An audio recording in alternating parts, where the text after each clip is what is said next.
통증과학의 새로운 바둑, 관심 전환과 상상력을 이용한 통증 완화. 기차 지붕에 얼굴 대고 바닥에 납작 엎드렸다. 얼굴 옆으로 초록 가득한 독일의식을 풍경이 지나갔다. 저 멀리 앞쪽 기관실에서 검은 전기가 쉬지 않고 피어올랐다. 목표물을 찾아 포복 자세로 천천히 기어가며 긴장된 마음으로 주위를 살폈다. 그러던 중에 한 사람을 발견했다. 회색 코트에 초록 근무를 쓴 하치 SS 대원이 튀어나온 통풍관 뒤에 몸을 숨기고 있었다. 하지만 이미 내 위치가 발각된 뒤였다. 경부 발령, 그렇게 외친 그는 들고 있던 루거 권총으로 내게 총알 세를 퍼붓다. 실은 게임 속의 이야기다. 긴 여름방학을 보내던 어느 날 대탈출이라는 비디오 게임에 빠져있을 때였다. 나는 목숨을 걸고 스위스 국경을 탈출하려는 전쟁 프로였다. 게임에 너무 집중한 나머지 시간이 얼마나 흘렀는지, 다른 식구들은 뭘 하는지 내 의식 안에는 없었다. 내가 혹은 내 캐릭터가 나 직원에게 총을 쏘고 다리 밑에 숨었다가 다시 기차 지붕 위로 기어오르려는데 왼발에서 약간 불편한 느낌이 들었다. 하지만 앞칸을 향해서 전진하는 데 정신을 쏟고 있는 것을 방해할 만큼 불편하지 않았다. 얼마쯤 시간이 지났을까? 아주 늦은 시간이 되었어야 결국 그 레벨은 끝낸 나는 의자 등받이 기대어서 눈을 감았다. 통증이 느껴진 것은 그때였다. 왼발에 불편한 느낌이 들어서 발을 세차게 흔들었다. 그 순간 신고 있던 슬리퍼와 함께 얼마 전 입양한 새끼 고양이 중에서 한 마리가 같이 날아갔다. 내 발가락에 달라붙어 있었던 모양이다. 아래를 내려다보니까 갑자기로 핏방울 오였다. 발가락에 나는 비었다. 고양이가 30분 이상 내 발을 물고 핥히고 있었는데 난 그 사실을 전혀 모르고 있었다. 게임이 끝남과 동시에 상황이 종료되긴 했지만 다른 차원에 빠져 있느라고 통증 생성이 완전히 차단되었던 것이다. 통증 연구자들도 당연히 관심 전환이라는 요소를 놓치지 않았다. 특히 워싱턴 대학교에 있는 HIT 연구소는 환자들의 통증을 줄이는 방법으로 지금까지 20년 동안의 가상현실을 이용하고 있다. 가상현실 연구의 선구자로 불리던 헌터 호프만 박사는 환자들이 화상 치료에 극심한 통증을 벗어날 수 있도록 바로 HIT 연구소의 특별한 공간을 만들었다. 그것은 스노우월드라는 가상세계다. 환자들은 의료진이 주는 VR 고글과 소음 차단 헤드폰을 착용하는 순간에 병원 진료실에서 다른 차원으로 이동한다. 눈앞에 새하얀 얼음나라가 펼쳐지고 들이 복슬복슬한 거대한 매머드 눈 사이를 다니고 있으며 얼음 계곡 아래로 펭귄들이 뒤뚱뒤뚱 걸어다닌다. 계곡 위로 유쾌한 모양의 눈사람 캐릭터도 신나게 동동 떠다닌다. 환자들은 눈뭉치를 던져서 게임 속의 동물 캐릭터를 맞춰서 떨어뜨리면 된다. 그러는 동안의 헤드폰에서는 폴 사이먼이 부르는 경쾌한 멜로디와 You Can Call Me 흘러나온다. 이 노래가 선택된 디디하기가 재미난다. 폴 사이먼이 박람회에서 이 게임을 체험할 기회가 있었는데 게임을 하고 나서 호프만 박사를 만나 다른 것은 좋은데 음악이 별로라며 자신의 음악을 써보지 않겠느냐고 제안했다고 한다. 호프만 연구소의 자료에 따르면 화상 환자들이 치료를 원하는 동안에 스노우월드를 체험하면 통증이 30에서 50%까지 감소했다. 스노우월드 3D 게임의 통증 완화 효과는 환자들의 뇌를 촬영했을 때 통증과 관련된 뇌 활동이 감소한다는 사실로도 확인이 된다. 호프만 연구팀은 환자들의 통증이 상당한 정도로 감소하는 것은 관심 전환이라는 요인이 뿐 아니라 환자들이 가상 체험의 효과를 기꺼이 믿고 싶어하기 때문이라고 주장한다. 뇌 입장에서는 통증이 줄어드는 보상이 즉각 주어지기 때문에 적극적으로 게임에 참여하고 싶은 동기가 생긴다. 또 다른 초기 증거를 보면 가상 체험과 환각제를 함께 이용했을 때 환자의 체험 몰입도를 높여 통증 완화 효과가 증가했다. 일반적인 진통제는 부작용 논예를 하더라도 효과의 지속력이 불확실한 데 반해 가상 체험은 시간을 정하게 정해둘 수 있다는 장점이 있다. 원하는 시간에 맞춰서 효과를 보고 중단하고 싶을 때 언제든지 중단할 수 있다. 게다가 기술 발전에 따른 시장 인센티브가 있다는 장점도 있다. 통증 연구자들은 새로운 진통제를 개발하지 않는 한 시장에서 얻는 인센티브가 거의 없다. 만성 통증의 경우에 가장 효과적인 치료법은 비약물적인 방법일 때가 많다. 물론 가상 체험이 단기 통증에는 확실한 효과를 보였지만 만성 통증에는 효과가 있는지를 알기에는 아직 미미한 증거 수준이다. 행복한 상상을 해보자면 미래에는 통증 환자들이 각자의 집에 VR 헤드셋을 두고 자신의 통증 형태에 맞게 설계된 가상세계를 체험하면서 통증에 대한 관심을 주기적으로 전환할 수 있기를 희망한다. 통증 환자들이 가상현실 밖에서도 통증을 안전하게 느껴서 통증에 더 잘 대처할 수 있도록 뇌를 재구성하는 방법을 활용하는 것이다. 현실 세계에서 우리가 경험하는 대부분의 통증은 관심이 어디에 집중되어 있는가로 결정이 된다. 가령 재밌는 영화나 소설에 빠져있을 때 주변에 무슨 일이 일어나는지 잘 모르듯이 다른 데에 관심을 집중하고 있으면 통증도 잘 느끼지 못한다. 지금 이 책을 읽는 독자 여러분의 뇌도 주변 소음이나 주변 시야에 있는 물체 혹은 책이 주는 촉감을 필터링하고 있다. 책의 내용에만 집중했을 때는 느끼지 못하다가 책의 무게감이나 질감에 집중하다 보면 느낌이 오기 시작한다. 그 모든 촉감 정보는 우리가 그것을 느끼기 훨씬 전인 책을 드는 순간에 이미 뇌에서 감지된 것이다. 감각성의 관심 전환이 극단적으로 나타난 사례는 영국인의 모습을 가장 잘 보여준다고 알려진 워터루 전투의 참전 장교들의 대화에서 볼 수 있다. 영국 귀족이자 장교였던 옥스브리지 경은 1815년 워터루 전투에서 기병대를 이끌던 중에서 프랑스군의 집중 포화를 받았다. 수많은 병사가 말이 포탄에 죽어가는 모습을 보며 군대를 지휘하던 그도 어느 순간에 대포에 맞았다.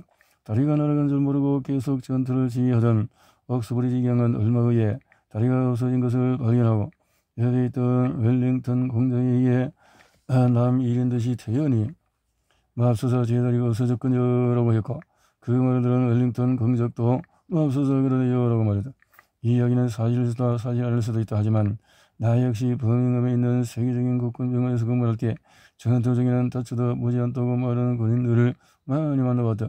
통증이 부상의 직접적인 정도가 아님을 명확히 입어지는 이런 특이한 현상은 인간이 싸움을 시작한 고대 전투 때부터 있었던 것으로 알려진다. 고대 로마 철학자 루크레티우스는 나귀에 달린 거대한 전차가 무자비한 설력으로 피에 물든 채 순식간에 사람들의 팔다리를 잘라내면 사람들은 고통도 느끼지 못하고 다시 전투와 학살 가운데로 뛰어든다라고 기록했다.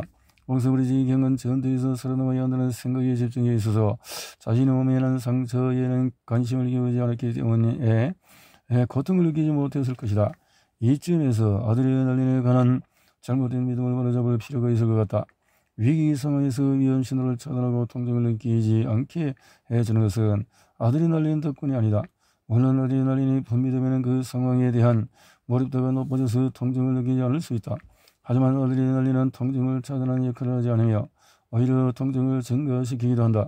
통증을 줄이는 주된 화학 분자는 오피오이드다. 오피오이드는 모르핀 역할을 하는 천연 진통제로 뇌에 저장되어 있다가 통증을 줄일 필요가 있다고 판단할 때 분비된다. 옥스브리지 경이 다리가 잘려나가도 통증을 느끼지 않는 것은 관심 전환이라는 요인뿐 아니라 더 복잡한 이유가 있다. 즉 그의 무의식적인 뇌가 시각인력과 통각인력을 평가했을 때 지금 당장 사력을 다해서 싸우는 것이 통증을 느끼는 것보다 생존에 더 중요하다고 판단해서 다리에서 올라오는 위험 신호를 모두 차단했기 때문이다. 반대로 위험해 보이는 자극에 관심을 더 집중하면 통증을 더 많이 느끼게 된다. 1954년 영국의 심리학자 홀 박사와 슬레이트 박사는 불안해하는 비실험자들에게 지시물을 전달할 때 통증이라는 단어를 넣기만 해도 그전까지 통증을 전혀 일으키지 않던 전기 충격에 고통스러운 반응을 보이는 것을 발견했다.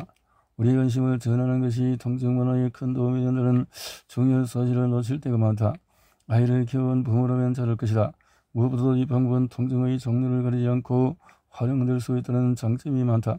물론 환자들이 통증을 줄이기 위해서 VR 기술 같은 새로운 기술도 많이 개발되고 있지만 고차원적인 기술이 필요하지 않은 간단한 방법도 많다.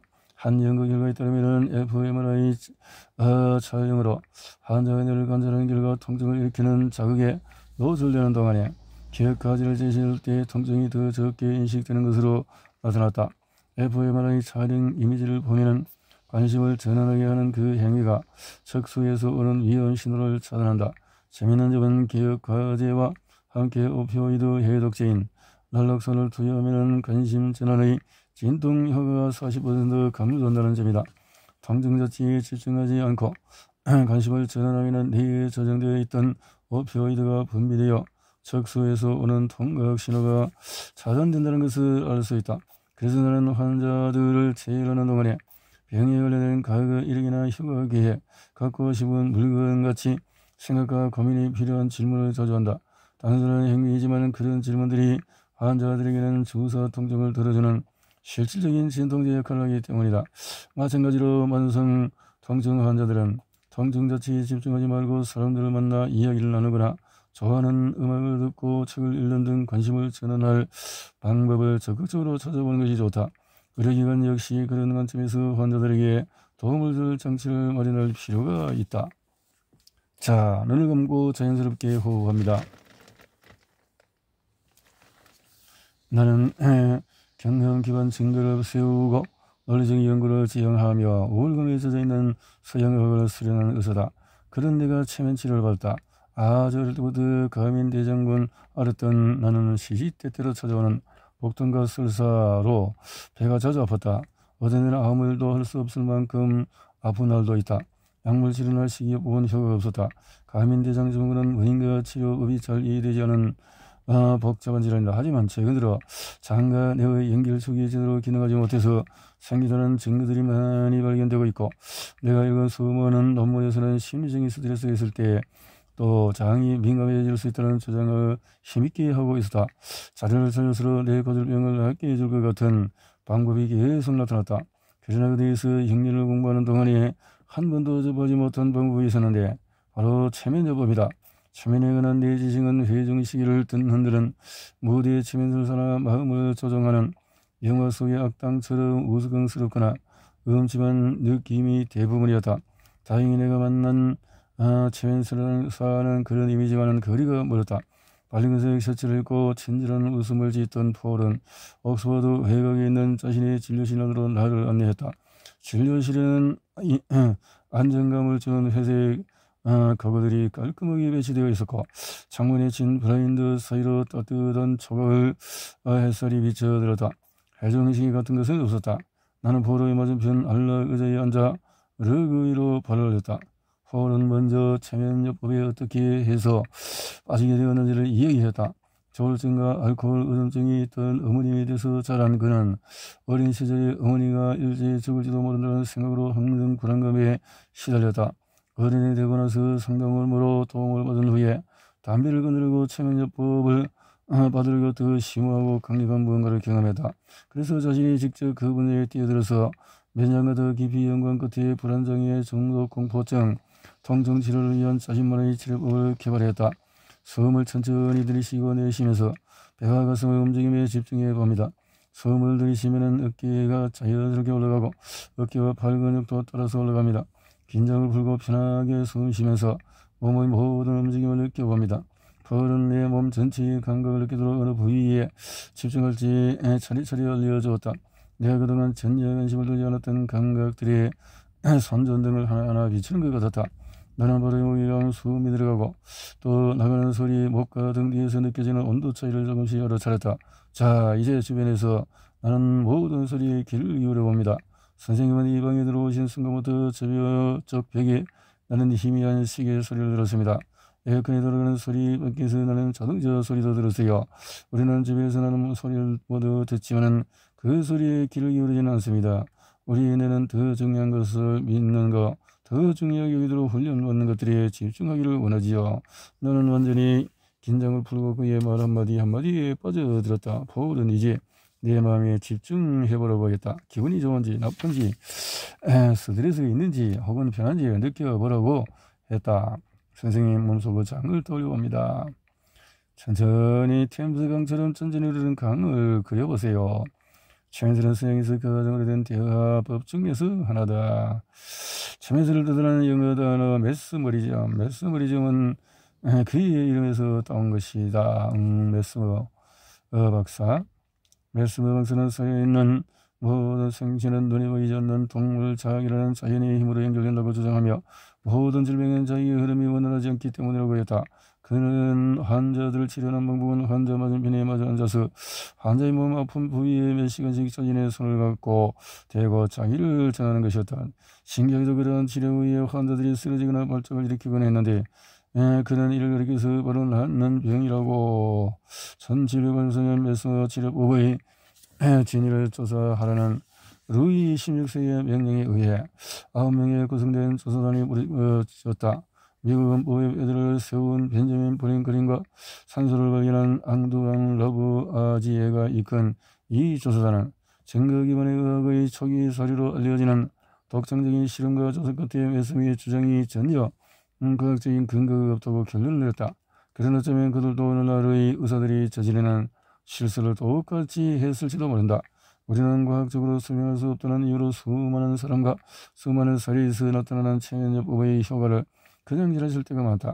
벤자민 프랭클린은 동물 자기치료 의학은 상상을 높이는 기술이다라는 말로 메스며 치료법의 효과를 거짓으로 단정했다. 물론 동물 자기라는 것은 명백한 허위다. 하지만 상상력으로 통증과 괴로움을 들 수 있다면 활용해서 안 될 이유가 있을까? 체면요법이 통증 치료를 포함한 다수의 질환에 과학적으로 효과가 있다고 인정받은 것은 최근 몇 년의 일이다. 해리작용. 사실 우리는 일상에서 생각보다 자주 체면 상태를 경험한다. 체면 상태는 크게 유도 단계와 암시 단계로 나뉜다. 자, 당신은 지금 주방에 있다. 자, 한번 해보자. 따라서 해보자. 지시. 자, 평범한 주방의 모습에서 소리 냄새를 떠올려보자. 냉장고로 들어간다. 또 그 아래는 레몬이 있다고 생각하고 적당한 크기의 레몬을 손에 들고 또 껍질의 촉감을 느끼고 코에 대고 냄새도 맡고 이제 레몬을 도마에 넣고 잘라서 맛을 본다. 레몬즙이 흘러내린다. 이제 혀에서 느껴지는 짜릿한 신맛을 입안 가득히 느껴보라. 입안에 침이 가득 고인다면 체면 상태에서 더 쉽게 도달할 수 있다는 의미이다. 그렇지? 자, 그런데 이 연구를 보면은 10에서 20%의 사람은 체면에 잘 걸리지 않고 반대로 10에서 20%는 전혀 반응하지도 않는다. 하지만 조금이라도 반응을 보였다면 암시와 상상력을 통해 몸과 마음의 변화를 가져올 수가 있다. 나는 체면요법을 끝내고 병원에 마음으로 집으로 돌아왔다. 왠지 나 그 같은 자신감이 들었다. 그리고 체면요법이 나에게는 확실히 효과가 있었고 날 말고도 효과를 본 사람은 많다. 병이 낫는다. 체면요법에 관한 몇몇 초기 연구에 따르면 통증이라는 맥락에서 볼 때 확실히 체면요법에 있는 어떤 특별한 점을 발견할 수가 있었다. 결과는 비실험자들에게 가짜 약을 주고 강력한 진통제를 강화했을 때 비실험자들이 느낀 통증 완화 효과를 훨씬 능가했다. 일가들은 큰 대야에 얼음을 가득 채운 뒤에 리사에게 손을 넣어달라고 요청했다. 배가 시릴 정도로 차가운 물이란 리사는 고통스러워하는 반응을 보였다. 잠시 후에 그녀를 체면 상태로 유도하고 나서 다시 손을 얼음물에 넣게 했다. 21세기 초 하버드와 스탠퍼드 대학교 출신으로 구성된 어떤 과학자들은 체면 암시의 비밀을 벗기기 위해서 새로운 기술을 이용했다. 이 실험에서 참가자들에게 여러 사진을 보여주고 그 사진이 컬러인지 흑백인지를 물었는데 체면을 건 상태에서 흑백 사진을 보여주며 지금 컬러 사진을 보고 있다고 암시하면 참가자들은 컬러 이미지가 보인다고 답했다. 자, 그 후에 몇십 년간 뇌촬영 연구를 활발히 진행하면서 체면요법의 신비를 더 깊이 파고 들었다. 체면요법에. 그래서 보니까 첫째, 체면 상태는 뇌의 현출성 네트워크 활동이 감소했다. 한 가지 대상을 몰두해서 나머지는 모두 관심받고 여성이 된다는 겁니다. 일반적으로 재미있는 영화를 볼 때에 그렇고, 둘째로 전전두엽 표질과 디폴트 모드 네트워크 연결이 감소했다. 두 영역의 연결이 감소하면 개인의 행동과 그 행동에 대한 그 사람의 인식이 분리된다. 전전두엽 표질과 뇌섬엽 간의 연결성이 증거가 됐다. 셋째로 이 몸과 마음을 조절하는 능력이 향상된다는 의미로 연구진이 발견한 가장 놀라운 사실이다.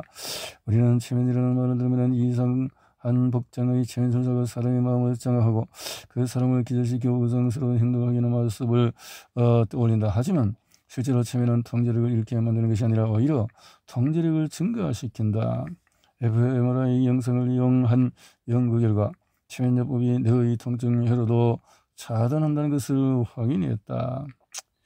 체면 뒤에 숨겨진 신경과학을 완전히 이해하기에는 아직도 갈 길이 멀다. 체면 옆에서 연구 결과를 종합해보면 체면 치료는 단지 플라세보 효과로라고만 할 수가 없고 사고 패턴의 변화를 주어서 내가 고통에서 벗어나도록 훈련하는 것이 가능하다는 것을 알 수가 있다. 보이면 체면요법은 체면 치료사에게 직접 배워서 적용해 볼 수도 있다. 성인 상태 등등 문제는 체면요법이 어떻게 반응하는가는 사람마다 크게 차이가 있다는 것이다.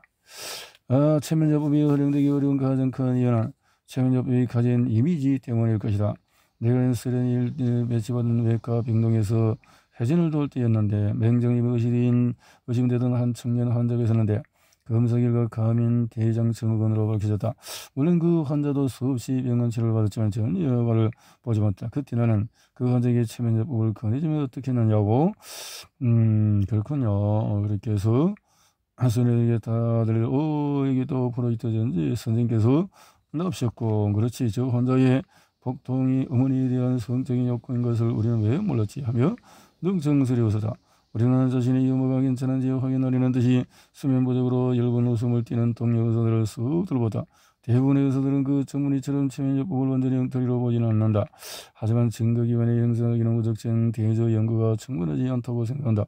무작위 대조 연구는 새로운 약의 임상 효과를 인정받기 위한 절대적인 기준인데 플라세보 효과를 없애기 위해 약을 먹는 환자와 연구를 주도하는 의사 모두 어떤 약이 진짜인지 가짜인지를 모르게 하는 연구 방법인데 하지만 이 방법은 체면요법 같은 치료법에는 적용할 수가 없다. 환자 모르게 체면을 걸을 수가 없고 체면에서 이루어지는 암시와 기대가 체면요법의 핵심이기 때문이다. 체면요법과 가상현실 기술이 치료실과 진료실 실험실에서 점점 더 진가를 발휘하는 가운데 이 둘을 접목했을 때 어떤 결과가 벌어질지 상상해보는 것도 재미있을 것 같다. 치료법으로 이렇게 해서 도움을 받을 수 있겠다라는 내용이네요.